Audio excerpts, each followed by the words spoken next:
সন্তান হাফেজ মাওলানা মুফতি জামালউদ্দিন সাহেব, হাফেজ মাওলানা মুফতি জামালউদ্দিন সাহেব, সিনিয়র শিক্ষক, মাদিনাতুল উলুম মাদ্রাসা, শাহপুর, ঈশ্বরদী, পাবনা।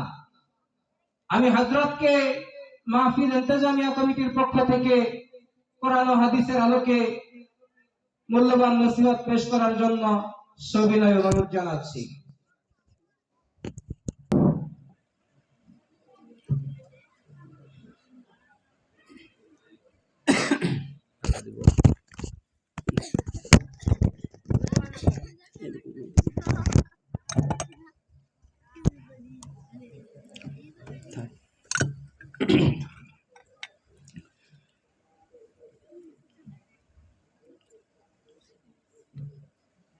الحمد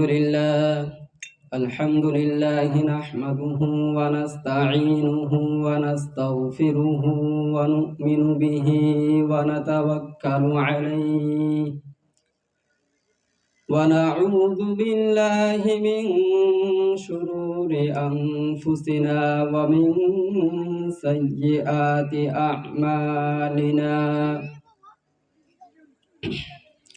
من يهده الله فلا مضل له ومن يضلله فلا هادي له. ونشهد أن لا إله إلا الله وحده لا شريك له. أما بعد فقد قال الله تبارك وتعالى في كلامه المجيد: أعوذ بالله من الشيطان الرجيم. بسم الله الرحمن الرحيم. يؤتي الحكمة من يشاء ومن يؤت الحكمة فقد أوتي خيرا كثيرا وما يذكر إلا أولو الألباب. وعن معاوية رضي الله تعالى عنه قال: سمعت رسول الله صلى الله عليه وسلم يقول: من يرد الله به خيرا يفقهه في الدين. وإنما أنا قاسم والله يعطيه. ولن تزال هذه الأمة قائمة بأمر الله لا يضرهم من خالفهم حتى يأتي أمر الله، أو كما قال عليه الصلاة والسلام. यही हम सब मुसाफिर है, वही आखिर ठिकाना। यही हम सब मुसाफिर है, वही आखिर ठिकाना। कोई आगे रवाना है, कोई पीछे रवाना। اللهم صل على محمد وعلى آل محمد كما صليت على إبراهيم وعلى آل إبراهيم إنك حميد مجيد. اللهم بارك على محمد وعلى آل محمد كما باركت على إبراهيم وعلى آل إبراهيم إنك حميد مجيد.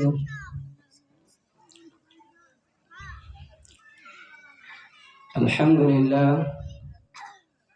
সর্বপ্রথম প্রশংসা আদায় করি মহান রব্বুল আলামিনের দরবারে, যে মহান রব্বুল আলামিন আমাদেরকে আজকের এই মহামূল্যবান মাজলিসে আসার এবং বসার তৌফিক দান করেছেন। সকলে বলি আলহামদুলিল্লাহ। অতঃপর দুরূদ পাঠ করি বিশ্বনবী সাল্লাল্লাহু আলাইহি ওয়াসাল্লামের শানে, যিনার উসিলায় আমরা খায়রুল উম্মাহ উপাধিতে লাভ অর্জন করেছি। সকলে বলি সাল্লাল্লাহু আলাইহি ওয়াসাল্লাম। অতঃপর আমি আন্তরিক শুকরিয়া এবং কৃতজ্ঞতা প্রকাশ করতেছি আজকের এই মহতী মাহফিল উদ্যোক্তারা, যে সোনারবান যুব সমাজের উদ্যোগে এই মাহফিলে যারা ইন্তজাম করেছেন, বিশেষভাবে এই মাহফিলের সম্মানিত সভাপতি, মঞ্চে উপবিষ্ট উলামায়ে কেরাম এবং সম্মানিত মুসল্লিয়ানে কেরাম, সকলের প্রতি আমার আন্তরিক মুবারকবাদ ও ধন্যবাদ। অতঃপর আমি আপনাদের সামনে পবিত্র কালামুল্লাহ থেকে সূরা বাকারা 269 নম্বর আয়াত এবং বুখারী শরীফ থেকে একটি হাদিস পাঠ করেছি। এই মর্মে কিঞ্চিত আলোচনা করব। মা তাওফীক ইল্লা বিল্লাহ। সম্মানিত উপস্থিতি,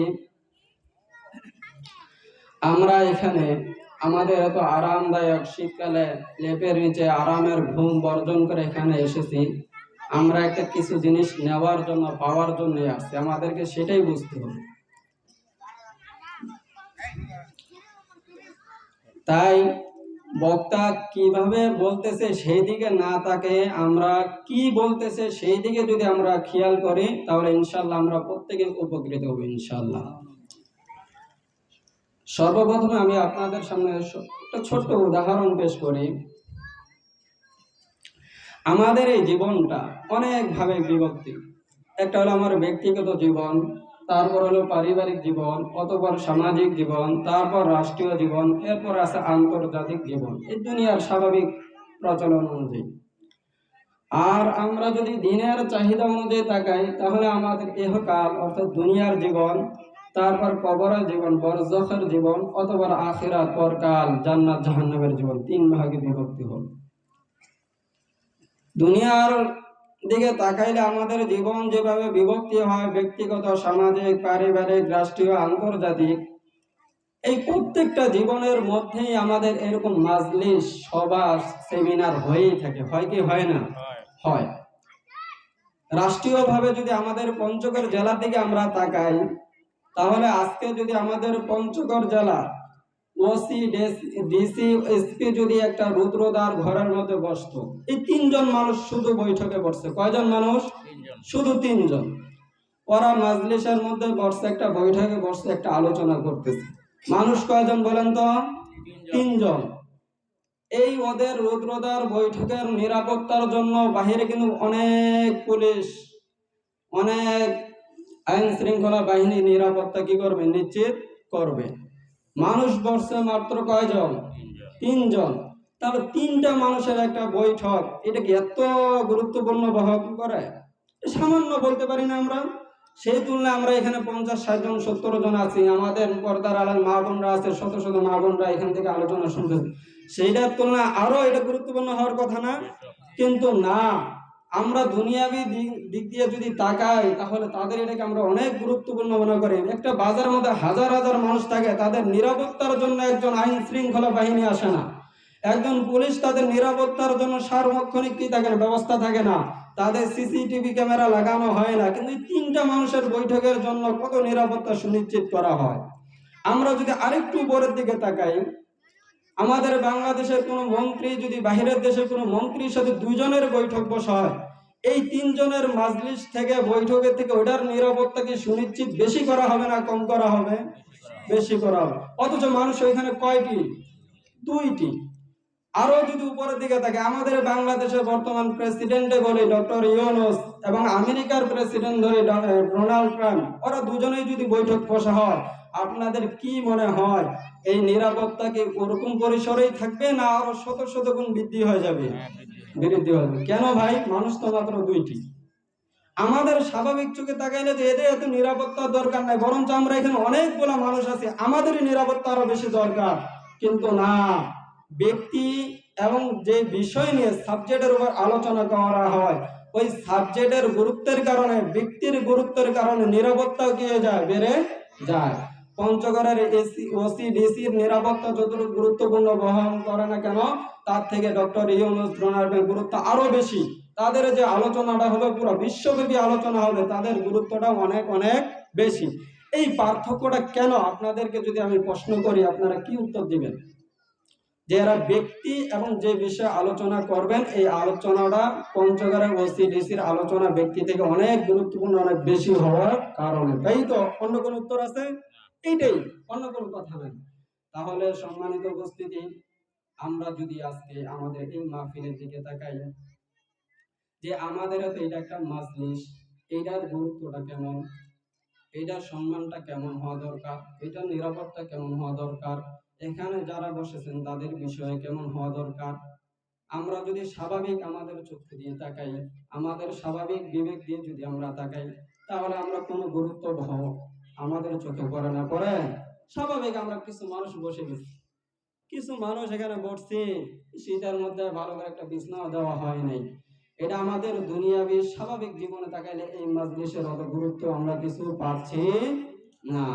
কিন্তু পক্ষান্তরে যদি আমাদের দ্বীনের হাইসিয়তে, যে আমাদের ধর্মীয় লাইনে যে তিনটা জগতের কথা বললাম, ইহকাল, তারপরে বরজখ কবরের জগৎ, তারপরে পরকালের জগৎ, এইদিকে যদি তাকাই, আমাদের এই গুরুত্বের ব্যাপারে রাসূলুল্লাহ সাল্লাল্লাহু আলাইহি ওয়াসাল্লাম হাদিসের মধ্যে বলতেছেন, একটু খেয়াল করে দেখেন।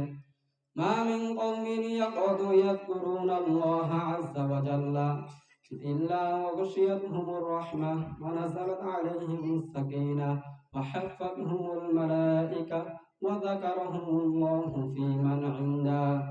সম্মানিত উপস্থিতি, বিশ্বনবী সাল্লাল্লাহু আলাইহি ওয়াসাল্লাম বলতেছেন, যে কোনো সম্প্রদায়ে কিছু লোক যদি বসে আল্লাহ তাআলার আলোচনা করে, কোরআন সুন্নাহর আলোচনা করে, কোরআন হাদিস থেকে বোঝার চেষ্টা করে, কোরআনে দ্বীনি বিষয় নিয়ে আলোচনা করে, তাহলে ওই প্রত্যেক মজলিসের মধ্যে এক নম্বর কাজ হবে, আল্লাহ তাআলা হাফাযহুমুল মালায়েকা, এই পুরা মজলিসটাকে ফেরেশতারা বেষ্টন করে নিয়ে নেবেন। তাদের শৃঙ্খলা, তাদের নিরাপত্তার জন্য আইন শৃঙ্খলা বাহিনী আসে, পুলিশ আসে। আর আমাদের এই মজলিসের জন্য নিরাপত্তা দেওয়ার জন্য কে আসবে, একটু জোরে বলেন তো? ফেরেশতারা আসবেন, হাফাযহুমুল মালায়েকা। তাদের নিরাপত্তার জন্য বিভিন্ন এয়ার ডিফেন্স, কোথা থেকে গুলি আসতেছে কিনা, বুলেট বুলেট প্রুফ এর জ্যাকেট থাকে, ওদের বিভিন্ন গাড়ি থাকে, অনেক নিরাপত্তা থাকে, এয়ার কন্ডিশন থাকে। আল্লাহ তাআলা বলে ওয়ানাজাত আলাইহিমুস সাকিনা, এখানে সাকিনা নামক আল্লাহ তাআলা রহমত বর্ষণ করবেন। ওয়া গাশিয়াতহুমুর রাহমা, এবং আল্লাহ তাআলার বিশেষ রহমত এটাকে বেষ্টন করে নেবেন। শুধু এতটুকুই নয়, যদি আমরা পূর্বে উদাহরণ থেকে আলোচনা করি, যে যদি ডোনাল্ড ট্রাম্প এবং ডক্টর ইউনূস যদি কোনো রুদ্রদ্বার বৈঠকের মধ্যে বসে, তাহলে শুধু বাংলাদেশ নয়, পুরো বিশ্ব এটা নিয়ে আলোচনা করবে যে এখান থেকে কি সিদ্ধান্ত হয়, কি ভালো হচ্ছে না মন্দ হচ্ছে, আমাদের পক্ষে যাবে না বিপক্ষে যাবে, সকলের মুখে আলোচনা হবে না? এই আলোচনা করবে কে?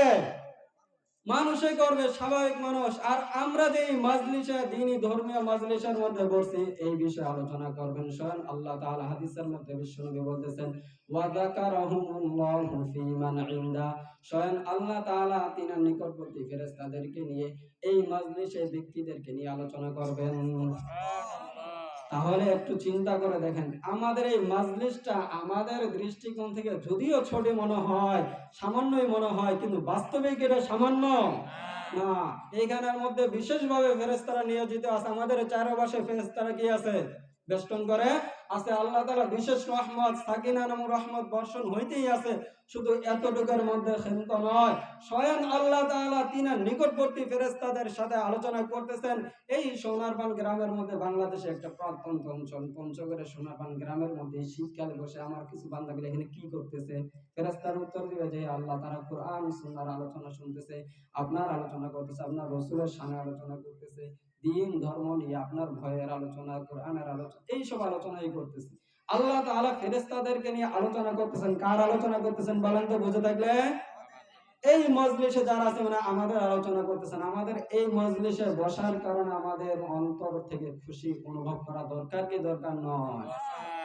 আমাদের যাদের অন্তরে যতটুকু অবস্থা পরিষ্কার, ঈমান এবং ধর্মীয় আমরা যতটুকু উন্নতি লাভ করছি, তারা ততই এটা দ্বারা আনন্দিত হচ্ছে, তারা অন্তরে মজা অনুভব করতেছে। আর আমরা যত অধঃপতনে আছি, যত নিম্ন স্তরে আছি, আমরা একটু তুলনামূলক কম পাইতেছি। হুজুর এটা কেমনে বুঝবো? এটা তো বুঝতেছি না। আসলে এটা স্বাভাবিক, কেউ বোঝাও পায় না। আমাদের হুজুর একটা ঘটনা বলছিলেন, ছোট্ট ঘটনা, এটা থেকে একটা বুঝি। আমরা সকলেই শুনছি যারা কোরআন এবং হাদিস শিক্ষার জন্য যায়, তালিবুল ইলম, তাদের সম্মানার্থে ফেরেশতারা নিজেদের পর পাখাকে কি করে দেয়? বিছিয়ে দেয়। ওয়াজাআহুমুল্লাহ, আল্লাহ রাখে দেয় বা বিছিয়ে দেয়, যেভাবে অর্থ করি না কেন। কই আমরা তো হাজার হাজার তালিবে ইলম, আমরা দ্বীন শিক্ষা করতেছি, কোরআন শিক্ষা করতেছি, আমাদের কারো চোখে তো একদিনও পড়লো না যে ফেরেশতা আমার চোখে কি করতেছে? আমার সামনে পর বিছিয়ে দিতেছে, পাখা বিছিয়ে দিতেছে। এক তালেব ইলম ছিল, সে সর্বদা খুঁড়ায় খুঁড়ায় হাঁটতো, হাঁটারে পা ফেলতো না, গায়ের পা আঙ্গুলের উপর উপর হাঁটতো। তো উস্তাদ জিজ্ঞাসা করলেন, তুমি এইভাবে কিভাবে হাঁটো? তুমি কি ঠিকভাবে হাঁটতে পারো না? বলতেছে, ইয়া উস্তাদ জি, আমি তো ঠিকভাবে হাঁটতেই পারি, কিন্তু হাদিসের মধ্যে বিশ্বনবী সাল্লাল্লাহু আলাইহি ওয়াসাল্লাম বলেছেন, এই তালেবুল ইলমের সম্মানার্থে ফেরেশতারা নিজেদের পাখাকে বিছিয়ে দেয়। আমি দেখতেছি আমার সামনে অগণিত ফেরেশতা পাখা বিছিয়ে দেখতেছে, আমি পাখাটা কোথায় রাখবো? পা, আমি তো ফেরেশতার পাখার উপর পায়ের ডানার উপর আমি তো পা দিতে পারি না। সেই সম্মানার্থে ফেরেশতার পায়ের ডানার সম্মানার্থে আমি কি করতেছি? পা ঘুরে ঘুরে হাঁটতেছি, যেন তাদের পরের উপর পাখার ডানার উপর আমার পা না পড়ে যায়। সেই লাইনে ততটুকু উন্নতি লাভ করার কারণে সে তার অন্তর্দৃষ্টিতে দেখতে পারতেছে। আমাদের এখানে অবস্থা যারা আছে, আমাদের প্রত্যেকের দিনের ধর্মের আমরা যত তারা কি উন্নতি লাভ করছে না, তারাই তত এই মাজলিসের মজা স্বাদ অনুভব করতে পারবে, অন্য কেউ পারবে না। ইমাম মালিক রহমতুল্লাহ আলাইহি আমরা সকলেই জানি, চার মাযহাবের চার বড় বড় ইমাম, ইমাম আবু হানিফা রহমতুল্লাহ আলাইহি, তারপর ইমাম মালিক, ইমাম শাফিঈ, ইমাম আহমদ বিন হাম্বল। ইমাম মালিক রহমতুল্লাহ আলাইহি মদিনায় সর্বদা অবস্থান করতেন, তিনি মদিনাতে কখনো বের হইতেন না, কখনো মদিনাতে কি হইতেন না? বের হইতেন না। এবং মদিনায় শুধু তো ইমাম মালিক বসবাস করতেন না, হাজার হাজার লাখ লাখ কোটি কোটি মানুষ বসবাস করে, আসা যাওয়া করে। কিন্তু ইমাম মালিক রহমতুল্লাহ আলাইহির ব্যাপারে বর্ণিত আছে, তিনি কখনো মদিনার শহরের মতো জুতা পায়ে হাঁটতেন না। কখনো মদিনা শহরে কি পায়ে হাঁটতেন না? জুতা পায়ে হাঁটতেন না। কেন জুতা পায়ে হাঁটতেন না? অগণিত হাজার হাজার লাখ লাখ মানুষ তো জুতা পায়ে হাঁটতেছে, তিনি কেন জুতা পায়ে হাঁটেন না? ইমাম মালিক রহমতুল্লাহ আলাইহিকে যখন জিজ্ঞাসা করা হলো, তিনি উত্তর দিচ্ছেন, আমি জুতা পায়ে কোন জায়গার মদিনার কোন শহরের মধ্যে পাড়া দিব? হয়তো এইখানের মধ্যে বিশ্বনবী সাল্লাল্লাহু আলাইহি ওয়াসাল্লাম পা রাখেছেন, আমি বিশ্বনবী সাল্লাল্লাহু যেখানে পা রাখছেন আমি সেখানে জুতা দিয়ে পাড়া দিব, এইটা আমার দ্বারা কোনোভাবেই সম্ভব নয়। তিনার ঈমান আমলের কারণে, তিনার তারাক্কির কারণে তিনি অতটুকু অনুভব করছেন, অন্য কেউ তো এটা বুঝতেছেন। আমরা গেলে তো জুতা নিয়ে পড়ি, হাজার হাজার লাখ লাখ মসজিদে যাইতেছে। এটা একটা ভালোবাসা আর অনন্য এক নজির। ইমাম মালিক রহমতুল্লাহ আলাইহি মদিনার মধ্যে কখনো নিজের প্রয়োজনীয় বাথরুম সারতেন না, তিনি মদিনা শহর থেকে বের হয়ে যায়, অন্য জায়গায় করতেন যে আমি কোন জায়গায় ময়লা বিসর্জন দিব, ময়লা ত্যাগ করবো। হয়তো বিশ্বনবী সাল্লাল্লাহু আলাইহি এখানে চলাফেরা করছেন, হয়তো এখানে বসছেন, এখানে তো আরাম করছেন, তাই তিনি মদিনার কোথাও কি করতেন না, নিজের মল ত্যাগ করতেন না। এটা হলো প্রত্যেকের আমলের উপর, প্রত্যেক ঈমান আমলের তারাকির উপর। এই মাজলিস নিঃসন্দেহে বিশ্বনবী সাল্লাল্লাহু আলাইহি সাল্লাম বলছেন, ফেরেশতারা বেষ্টন করে রাখছেন, আল্লাহ তাআলা বিশেষ রহমত বর্ষণ হচ্ছেন। স্বয়ং আল্লাহ তাআলা আরশ আজিমের মধ্যে ফেরেশতাদেরকে নিয়ে আলোচনা করতেছেন যে এই মাজলিসে কি হচ্ছে, আপনাদের আমাদেরকে নিয়ে আলোচনা করতে, এটার মধ্যে কোনো সন্দেহ নাই। আপনি আমি বুঝি আর নাই বুঝি, এতে কোনো সন্দেহ নাই। সম্মানিত উপস্থিতি, তাহলে এতটুকু বোঝা গেল আমাদের চোখের দৃষ্টিতে যদিও এই মাজলিসটা, এই সভাটা, এই মাহফিলটা ছোট মনে হয়, বাস্তবে এটা কি নয়? ছোট নয়।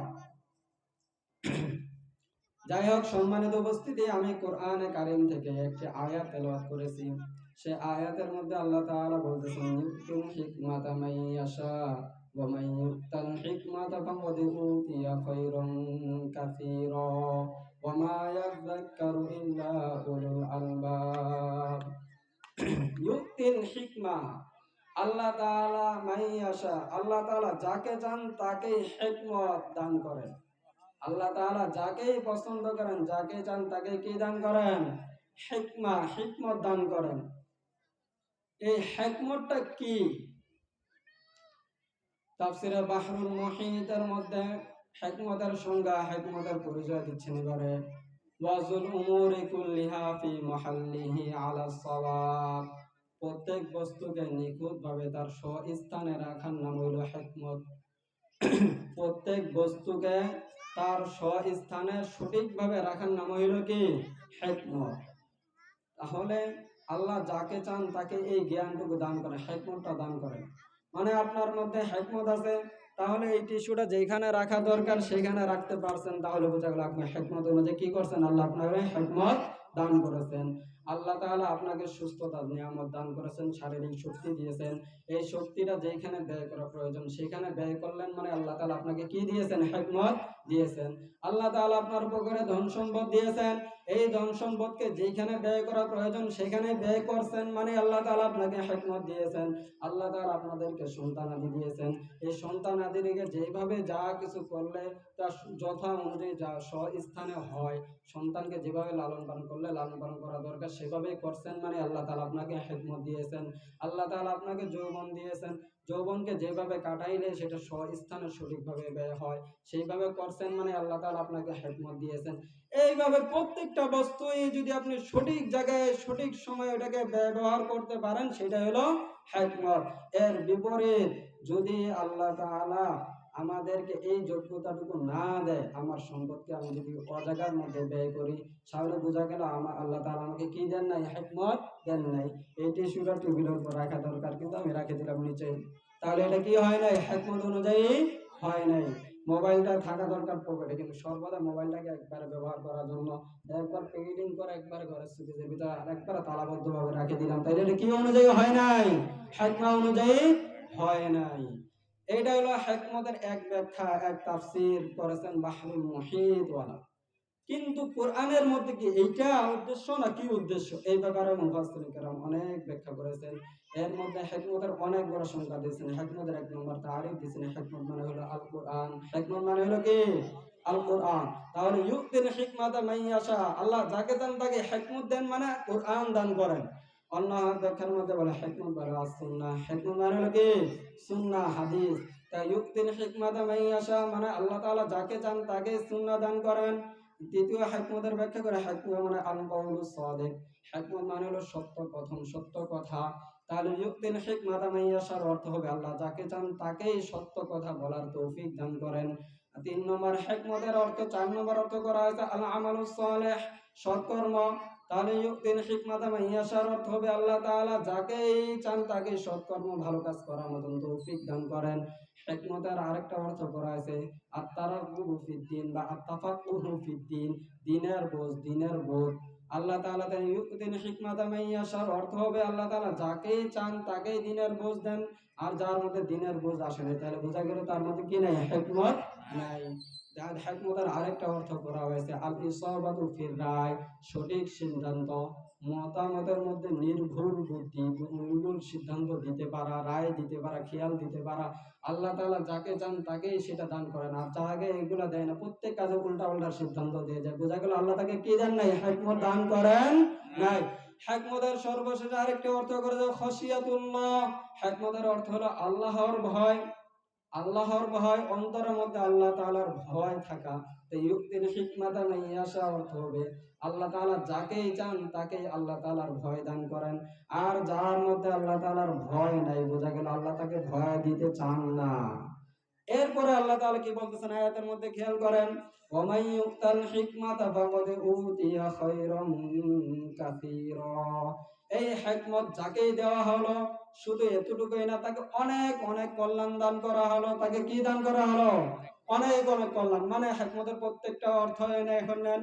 আল্লাহ তাআলা যাকে কোরআন, হিকমতের অর্থ প্রথম অর্থ অনুযায়ী যাকে কোরআন দান করলেন তাকে অনেক কল্যাণ দান করলেন, যাকে সুন্নাহ দান করলেন তাকে অনেক কল্যাণ দান করছেন, যাকে সত্য কথা বলার তৌফিক দিয়েছেন অনেক কল্যাণ দান করেছেন, যাকে সৎ কর্ম করার তৌফিক দান করেছেন তিনি অনেক কল্যাণ দান করেছেন। যে সঠিক সিদ্ধান্ত নিতে পারে যে তৌফিক আল্লাহ তাকে দিয়েছেন তাকে অনেক অনেক কল্যাণ দান করা হয়েছে। যাকে দ্বীনের বোঝ, দ্বীনের বোধ, তারাক্কুহ ফিদ্দিন বা তাফাক্কুহ ফিদ্দিন দেওয়া হয়েছে তাকে আল্লাহ তাআলা অনেক অনেক কল্যাণ দান করেছেন। সর্বোপরি আল খাশিয়াতুল্লাহ, আল্লাহ তাআলার ভয় যাকে দেওয়া হয়েছে, শুধু আল্লাহর ভয়ের মধ্যে সীমাবদ্ধ না, তাকে অনেক অনেক কল্যাণ কি করা হয়েছে? দান করা হয়েছে। তাহলে হিকমতের তো অনেকগুলো অর্থ। মুফাসসিরে কেরাম এখন হয়রান হয়ে গেছেন, তাহলে এখানে কোনটা হবে? হিকমতে ইউতিল হিকমত সবগুলো অর্থ কি একবারে হয়? একটা কথা বলে কি একসাথে 1000 2000 অর্থে হয়? আমি এখানে 7টা অর্থ বললাম, কিন্তু তাফসীরের মধ্যে 32টা অর্থ আছে। যাই হোক, মূল মূল পয়েন্টের অর্থ এগুলাই। তাহলে কোনটা হবে? সর্বোপরি তাফসীরে মাআরিফুল কোরআন পাকিস্তানের মুফতি আজম মুফতি শফি সাহেব হুজুর, বর্তমান যে জাস্টিস মুফতি তাকি উসমানী সাহেবের বাবা, উনি বলছেন যে হিকমতের অর্থ কোথাও সুনির্ধারিত নয়, বিভিন্ন জায়গা অনুযায়ী বিভিন্ন জায়গায় বিভিন্নটা হবে। বিশ্বনবী সাল্লাল্লাহু আলাইহি ওয়াসাল্লাম হাদিসের মধ্যে বলতেছেন রাসুল হিকমাতি খাশিয়াতুল্লাহ, যে হিকমতের মূল হইল আল্লাহর ভয়। অন্য জায়গায় আল্লাহ তাআলা বলতেছেন ওয়া ইউআল্লিমুহুমুল কিতাবা ওয়াল হিকমা, যে বিশ্বনবীকে প্রেরণ করা হয়েছে কিতাব এবং হিকমা, এখানে হিকমা দ্বারা উদ্দেশ্য সুন্নাহ শিক্ষা দেওয়ার জন্য। বিভিন্ন জায়গায় হিকমতের যুক্তি ওয়া আতাহুল্লাহুল মুলকা ওয়াল হিকমা, যে আল্লাহ তাআলা দাউদ আলাইহিস সালামকে রাজত্ব এবং হিকমত দান করেছেন। এখানে হিকমত মানে সঠিক সিদ্ধান্ত, বিচারের কাজে উনি সঠিকভাবে নিপুণভাবে বিচার করতে পারতেন, সেই প্রজ্ঞা দান করেছেন। এইখানে হিকমত মানে হলো সেটা। তো যাই হোক, সর্বোপরি এই জায়গায় কোনটা, যে তারপরে আয়াতের দিকে তাকাই, ওমাইয়ুতাল হিকমাতা মাইয়াশ ওমাইয়ুতাল হিকমাতা ফাকাদ উতিয়া খায়রান কাসীরা, যাকে হিকমত দেওয়া হলো তাকে অনেক অনেক কল্যাণ দেওয়া হলো। এই আয়াতে দিয়ে তাকাই তাফসীরের মধ্যে মুফাসসির কেরাম বলছেন যে হিকমত দ্বারা উদ্দেশ্য এই আয়াতের মধ্যে সূরা বাকারার 269 নম্বর আয়াতের মধ্যে হিকমতের যত অর্থ আছে সবগুলো একসাথে উদ্দেশ্য, এখানে কোনো স্বতন্ত্র একটা উদ্দেশ্য নয়। কারণ স্বয়ং আল্লাহ তাআলা এরপরে বলতেছেন এই হিকমত যাকে দেওয়া হলো তাকে অনেক অনেক কল্যাণ দান করা হলো। সম্মানিত উপস্থিতি, আপনারা যদি বুঝে থাকেন একটু খেয়াল করেন, হিকমতের যদি একটা অর্থ হলো কোরআন, শুধু কোরআন দেওয়া হয়েছে, সে হাদিস বোঝে না, সত্য কথা বলে না, মিথ্যা বলে, শর্ট কাজ করে না, উল্টালা সবকিছু করে, শুধু কোরআন পারে, এর দ্বারা কি অনেক কল্যাণ পাবে সে? শুধু হাদিস, শুধু সত্য কথা, শুধু সৎকর্ম, শুধু আল্লাহ তাআলার ভয়, শুধু সঠিক সিদ্ধান্ত যদি একটাই যদি হয়, তাহলে অনেক কল্যাণ হতে পারে না। যেহেতু এরপর আল্লাহ তাআলা বলতেছেন ওমাইয়ুতাল হিকমাতা ফাকাদ উতিয়া খায়রান কাসীরা, যে যাকে হিকমত দেওয়া হয়েছে তাকে অনেক অনেক কল্যাণ দেওয়া হয়েছে। তাহলে এখানের অর্থ শুধু একটাই হবে না, সবগুলাই অর্থ হবে। সবগুলাই কি হবে? অর্থ হবে। এই হিকমত আমাদেরকে দান করছেন কিনা এটা একটু চিন্তার বিষয়। এখন প্রত্যেকে একটু চিন্তা করে, বাড়িতে যাই তো ঘুমায় যাবো, এখানে একটু চিন্তা করে নেই আমার মধ্যে কি হিকমতটা আছে কিনা, আল্লাহ তাআলা আমাকে অনেক অনেক কল্যাণ দান করছেন কিনা, আমার মধ্যে কোরআন আছে কিনা একটু চিন্তা করে, আমি কোরআন পড়তে পারি কিনা, কোরআন বুঝতে পারি কিনা, আমার মধ্যে সুন্নাহ হাদিস আছে কিনা, আমি হাদিস বুঝতে পারি কিনা, হাদিস অনুযায়ী চলতে পারি কিনা, আমার মধ্যে সত্য কথা আছে কিনা, আমার মধ্যে সৎকর্ম আছে কিনা, আমার মধ্যে সঠিক সিদ্ধান্ত নেওয়ার মতন যোগ্যতা আছে কিনা, আমার মধ্যে আল্লাহ তাআলার ভয় আছে কিনা, দিনের প্রতি আমার ধাবিত হওয়া, দিনের বুঝ একটা আছে কিনা, ফাহমু ফিদ্দিন আছে কিনা, তাফাক্কুহু ফিদ্দিন আছে কিনা, একটু চিন্তা করে দেখেন আমাদের মধ্যে হিকমত আছে কি না নাই। যদি বলেন আছে, আলহামদুলিল্লাহ, কোনো সমস্যা নাই, অনেক শুকরিয়া বিষয় না। আর যদি বলি নাই, তাহলে কি আমরা বঞ্চিতর অন্তর্ভুক্ত হব না? অর্জন করা এই আল্লাহ তাআলা খায়রুন কাসীর, অনেক কল্যাণ, এই যে যাদেরকে আল্লাহ তাআলা দান করছেন তাদের অন্তর্ভুক্ত হওয়ার আমাদেরকে কি করতে হবে? চেষ্টা করতে হবে। একটু চিন্তা করে দেখেন, তাহলে আমি কোরআন পড়তে পারি কিনা, কোরআন বুঝতে পারি না, তাহলে কোরআন পড়তে হবে, কোরআন বুঝতে হবে, তাইলে আমি অনেক অনেক কল্যাণ অর্জন করতে হবে। হাদিসের ক্ষেত্রে যদি নেগেটিভ উত্তর আসে আমি পারি না, তাহলে এটা থেকে আমাদের আয়তে সত্য কথন, সত্য কর্ম, দিনের বুঝ, আল্লাহ তাআলা ভয়, সঠিক সিদ্ধান্ত, বিচক্ষণতার সাথে কাজকর্ম করা, এইগুলো আছে কিনা, যদি নাই তাহলে আমাকে কি করতে হবে? এইদিকে আগাইতেই হবে, এটা অর্জন করতে হবে। কারণ খায়রুন কাসীরুন নিতে হবে। যদি এই অন্তর্ভুক্ত আমরা খায়রুন কাসীর থেকে বঞ্চিত হয়ে যাই, মানে সবগুলা থেকে বঞ্চিত হয়ে যাবো, কারণ হিকমত মানে সবগুলাই, তাহলে সবগুলা থেকে কি হয়ে যাবো? বঞ্চিত হয়ে যাবো। হুজুর প্রশ্ন করে, হুজুর আমাদের তো এতগুলা নাই, কোথা থেকে পাবো, কিভাবে অর্জন করবো, সেটাই তো এখন টেনশন করতেছি, তাই না? সবার কাছে তো সবগুলো না, আমার কাছে কথার কথা বলে আমার সবগুলো নাই, একটা আছে তার একটা নাই, একটা কম আছে, একটু বেশি আছে, তাই না? সবার কাছে 100% সবার কাছে সবকিছু আছে এমন বলতে পারেন কেউ? নাই। তাহলে আমরা কিভাবে এই হিকমা তথা খায়রুন কাসীর, অনেক কল্যাণ অর্জন করবো, এটাই হলো একটু ভাবার বিষয়। এটা কি বিষয়? ভাবার বিষয়, কিভাবে করবো এই বিষয়ে আমি সংক্ষিপ্ত আকারে আপনাদের সামনে দুইটা পদ্ধতি বলে দিব ইনশাআল্লাহ। আল্লাহ তৌফিক দিন। 1 নম্বর, এই হিকমতের যতগুলো অর্থ করা হয়েছে না কেন, সবগুলার আবার একটা সারমর্ম সারাংশ অর্থ করা হয়। তাফাক্কুহু ফিদ্দীন, দিনের বুঝ, দিনের প্রতি একটা ধাবিত হওয়া, দিন ধর্ম অনুযায়ী চলতে হবে এমন মানসিকতা তৈরি হওয়া, সবগুলোর মূল একটা অর্থ আছে এইটা।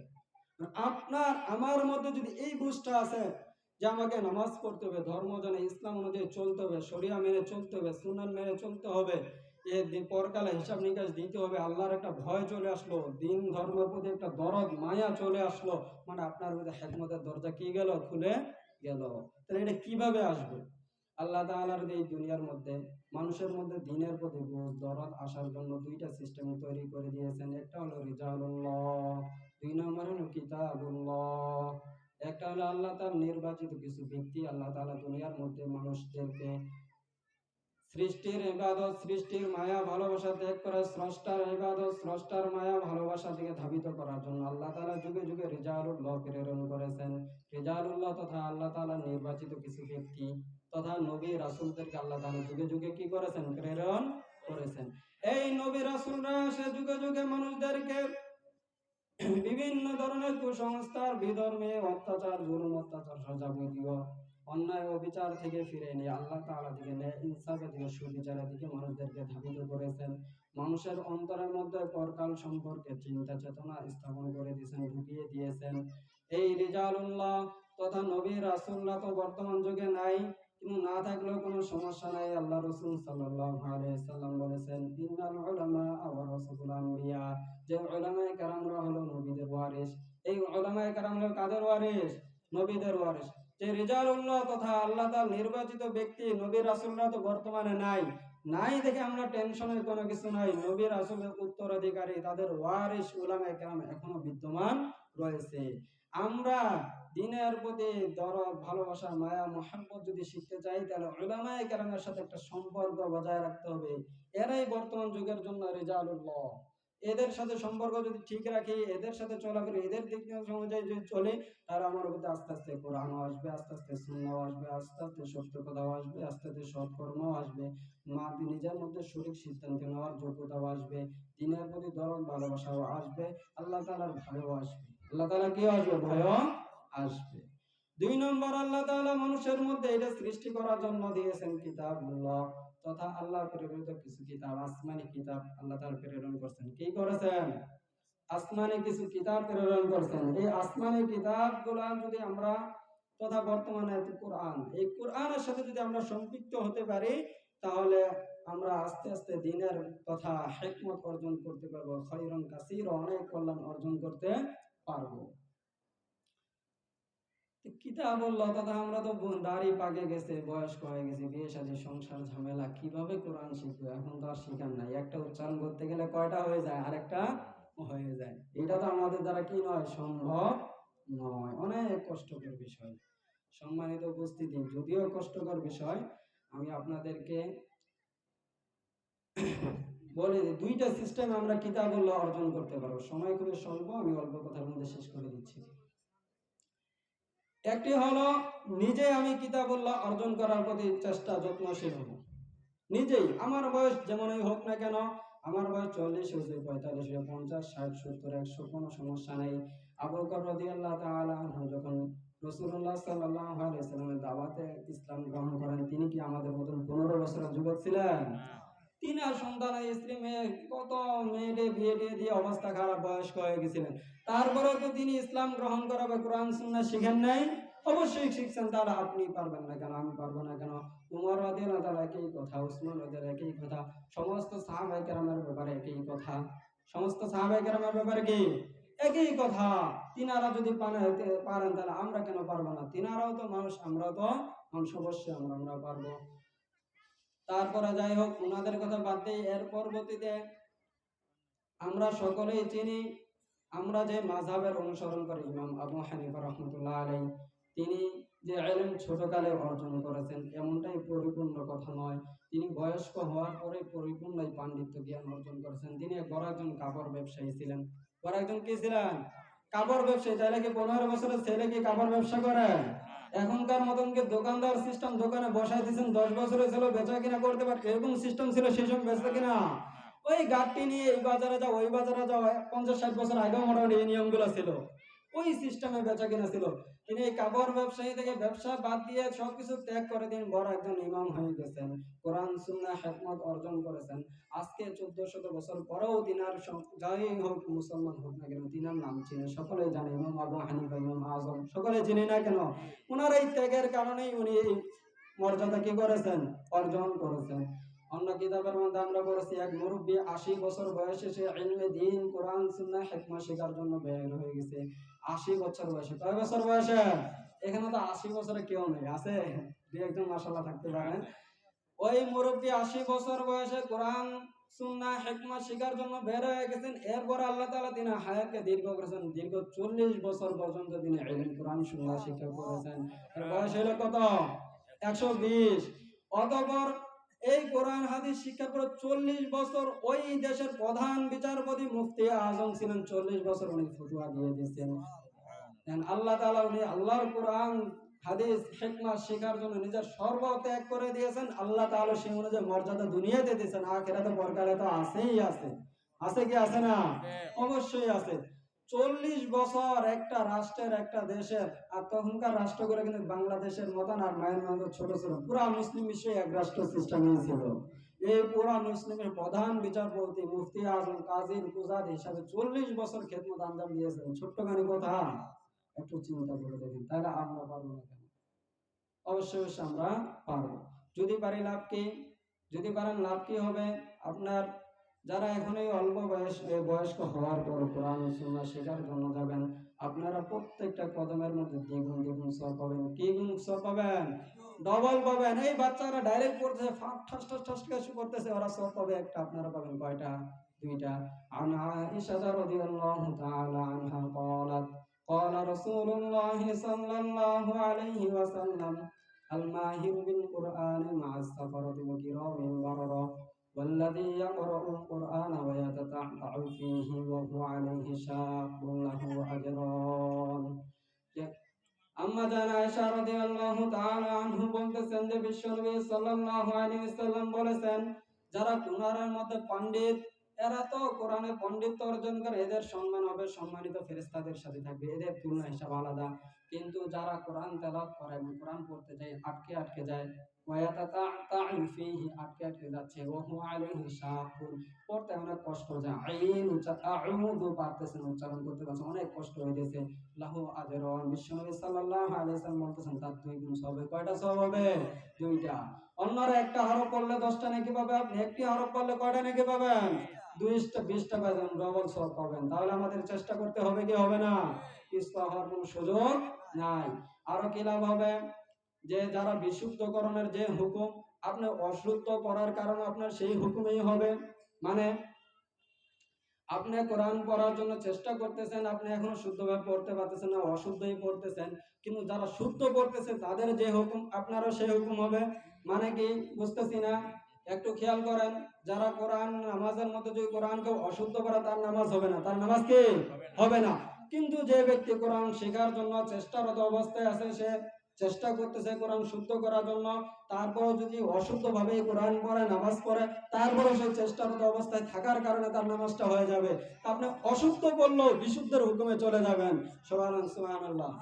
তাহলে চিন্তা করে দেখেন, যারা কোরআন পড়ার জন্য চেষ্টা করতেছে না, তারা যদি আলহামদুলিল্লাহ এখানে যদি আলহামদুলিল্লাহ পড়ে যায়, তার নামাজ শুদ্ধ হওয়া নিয়ে টেনশন আছে। কিন্তু যারা চেষ্টারত অবস্থা আছে, তাদের নামাজ শুদ্ধ হওয়া নিয়ে কোনো টেনশনে কোনো কিছু নাই। আপনার কি হয়ে যাবে? টেনশন মুক্ত হয়ে যাবে।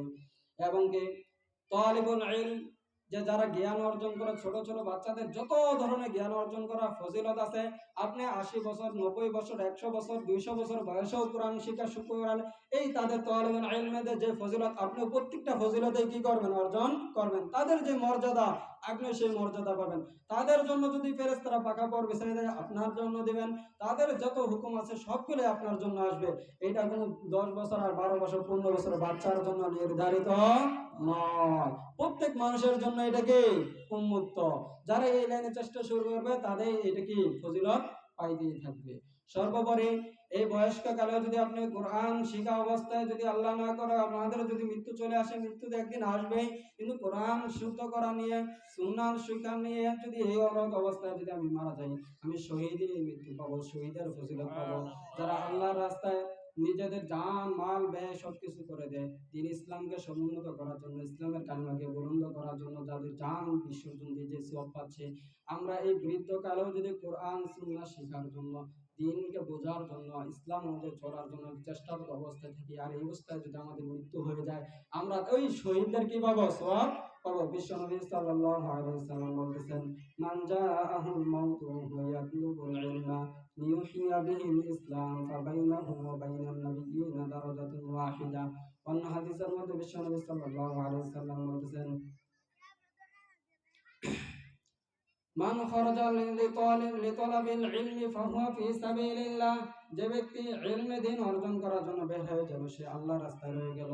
আর আল্লাহর রাস্তায় মারা গেলে শহীদ হবে। প্রথম যে হাদিসটি বলতেছে, যে ব্যক্তি ইসলামকে জিন্দা করার জন্য, ইসলামকে পুনরুজ্জীবিত করার জন্য, ইসলাম অনুযায়ী আমল করার জন্য ইলম শিক্ষা করলো, এই অবস্থায় তার মৃত্যুবরণ হয়ে গেল, সে আর নবীদের সম্মানের পার্থক্য শুধু একটা মর্তবা। এই দিন শিক্ষা, কোরআন হাদিস শিক্ষা করা অবস্থায় যদি আমাদের মৃত্যুবরণ হয়, আমাদের আর নবীদের মাঝে পার্থক্য কতটুকু হবে? দারাজাতুন ওয়াহিদা, শুধু একটি মর্তবা, যে তিনারা নবী, আমরা নবী নয়, বাকি আর কোনো পার্থক্য নাই।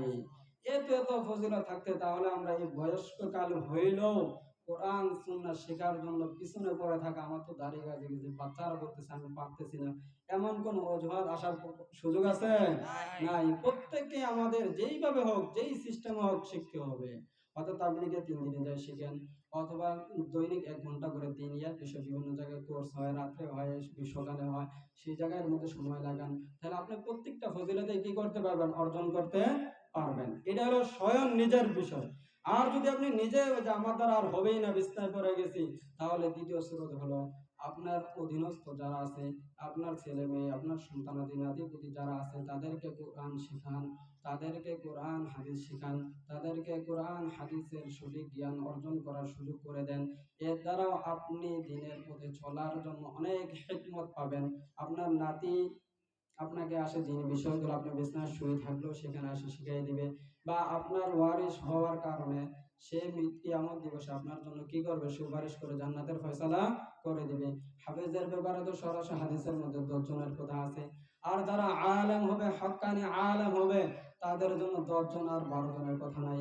আল্লাহ তাআলা তাকে অনুমতি দিয়েছেন তুমি সুপারিশ করো, সে সুপারিশ করতে থাকবে এক এলাকা, এক শহর, এক দেশ, কি পুরা মুসলিম বাহিনীকে নিয়ে যেতে হবে। এটা কোনো লিমিট আল্লাহ তাআলা কি করেন নাই? বর্ণনা করেন নাই।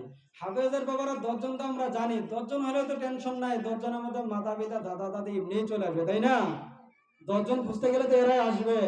আর যদি আলেম হয়, আল্লাহ তাআলা অনুমতি দিয়ে দিবেন। আল্লাহ তাআলা কোরআনের মধ্যে বলেন, শাহিদাল্লাহু লা ইলাহা ইল্লা হুয়াল মালাইকাতু ওয়া উলুল ইলমি কাইমান বিল কিসত। আল্লাহ তাআলার একত্ববাদের আল্লাহ, আমি আল্লাহ এক, এই সাক্ষী কিয়ামতের স্বয়ং আল্লাহ দিবেন, অথবা নবী কেরাম ওয়াল মালাইকা ফেরেশতা কেরাম, তারপরে দিবেন ওয়া উলুল ইলমি, যারা সঠিক বিল কিসত, যারা জ্ঞানী আলেম, তারা দিবেন। অন্য হাদিসের মধ্যে রাসূলুল্লাহ সাল্লাল্লাহু আলাইহি ওয়াসাল্লাম বলেছেন, ইয়াশফাউ ইয়াউমাল কিয়ামাতি আল আম্বিয়া সুম্মাল উলামা সুম্মাশ শুহাদা, যে কিয়ামত দিবসে সর্বপ্রথম নবী কেরাম, যারা আম্বিয়া কেরাম আছেন, নবী রাসূল আছেন, তারা সুপারিশ করবেন, অথবা শহীদরা সুপারিশ করবেন, অথবা আলেম যারা উলামা সুম্মাল উলামা, যে আলেম যারা, তারা সুপারিশ করবেন। তারা সুপারিশ করে জান্নাতে নেওয়া শুরু করেন। কয়জনকে নেবেন? 10 জন না 20 জন না 50 জন, একজন, এর কোনো লিমিট নাই। তাহলে আমাদের স্বয়ং যদি আমি চেষ্টা তো করবো নিজেই কি করার জন্য? কোরআন হাদিস হিকমা খৈরুন কাসির অর্জন করার জন্য। নাও পারে আমাদের নাতি-পুতি সন্তানদেরকে দিয়ে আমাদেরকে কি করতে হবে? হিকমত অর্জন করার জন্য অগ্রসর হতে হবে। তাহলে আমরা কি পাবো? অবশ্যই মাইয়ুতাল হিকমাতা ফাকাদ খায়রুন কাসীরা, যে আল্লাহ যাকে হিকমত দান করেন, হিকমতের তো সর্বোপরি আমার কথা থেকে আপনারা সকলে বুঝছেন যে দ্বীনের বুঝ, দ্বীনের প্রতি দরদ, ভালোবাসা, মায়া, শরিয়া কোরআন সুন্নাহ দিয়ে চলার মতো মানসিকতা তৈরি হওয়া, এটাই মূল অর্থ। বিভিন্ন অর্থ তো আছেই, কিন্তু এটাই কি সবগুলো সমন্বয়কারী অর্থ? এটাই। তো এটা আমাদের মধ্যে আসবে।